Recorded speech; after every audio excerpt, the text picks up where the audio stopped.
এই দেখুন সাকিব বা তার শিশিরকে রেখে সে এখন পতিতা মানে উম, কি আর বলবো, কুমিল্লার যে ভিক্টোরিয়ান্স আছে সেটার মালিক নাফিসা কামাল ব্যবসায়ী, তার সঙ্গে দেখেন উতুপুতু করতেছে, দেখছেন নি? আর এদিকে সাকিব বলছে যে তার সাথে আমি হোটেলে থাকছে, আবার এদিকে নাফিসা কামাল বলছে সে আমার সবচেয়ে ভালো বন্ধু, এছাড়া এমন কিছুই নয়। হুম। এখন কি বলবেন কোন, এই সাকিব যে এমন একটা ছেলে, একে কি করা উচিত দেখুন। কত সুন্দর একটা পরিষ্কার সুন্দর একটা মেয়ে শিশির, তাকে রেখে সে এখন যেভাবে শুরু করছে, এখন এগুলো তো বলা যায় না ভাই, লজ্জাশরমের ব্যাপার। আসলে সাকিবকে আর কি বলবো, এ তো একজন হলো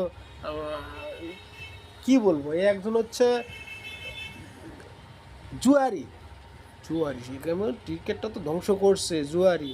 সে কোনো জায়গায় সাকসেস হতে পারে নাই, এই যে খেলাধুলাতে আসছে এখানে সাকসেস হতে পারে নাই, আবার এমপি হয়েছে সেখানেও সাকসেস হতে পারে নাই। এই হচ্ছে সাকিব ভাই।